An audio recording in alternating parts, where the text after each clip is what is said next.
doesn't have a name.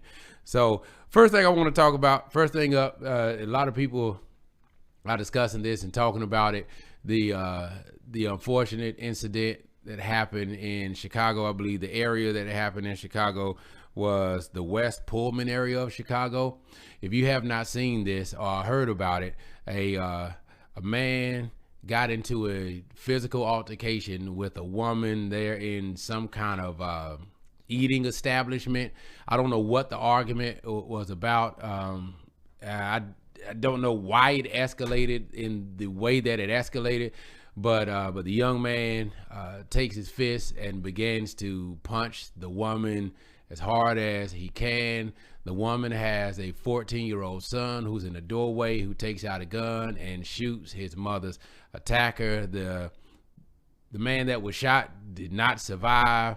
And what has been interesting to me is just like what always happens, particularly in social media and just in culture in general, people start taking sides and giving blame. Who was at blame? Was the woman at blame for talking and not stopping talking, even though he said to stop talking? Is the man who was killed, is he at fault because he decided to handle this situation with his fist? Is the son at blame? So there are a lot of people taking sides. There's a lot of blame that is being shifted.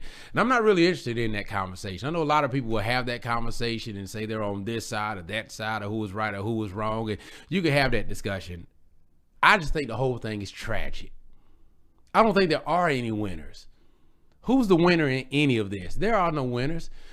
There is a man who lost his life because of the decision he made. He's definitely not the winner. His family didn't win because of this, so he didn't win anything from this. The mother, she didn't win anything from this. Now she has a son who now has to go through his life understanding that, yes, I protected my mom, but I took somebody's life. And if you don't think that that is something that she's going to have to wrestle with and deal with to a degree, then she's unlike any other mother that I know. So as a mother, she didn't win in that scenario. The 14-year-old boy who did what any 14-year-old would probably do in that scenario and protected his mother, he didn't win.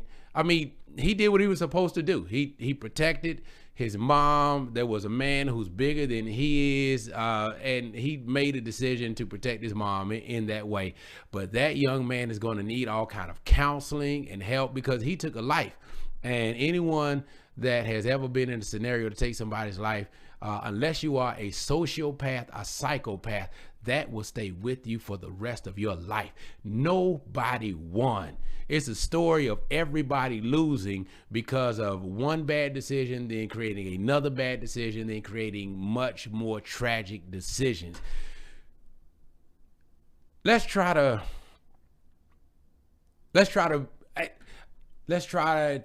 when things are happening and feel like they're getting out of hand and out of control, try to be the bigger person. I know one of the famous sayings, when I think Charlemagne, the God on the Breakfast Club, loves to say, if you go low, I take it to the floor and go even lower. That's fun to say. That's cute to say. That's dangerous to live.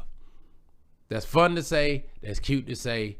That can lead to tragic consequences. Don't nobody want to be the bigger man anymore. Don't nobody want to be the bigger woman anymore. We all want to prove that we could take it lower than somebody else. So my prayers are with all of those families that, and what about the people that were in the place that had to see it, that had to witness it? You don't think there's any kind of trauma that they're going to have to deal with?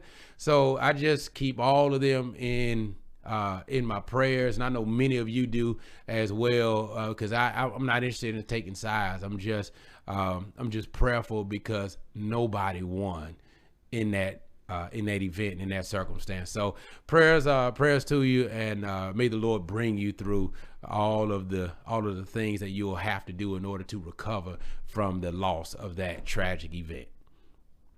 Now, another thing I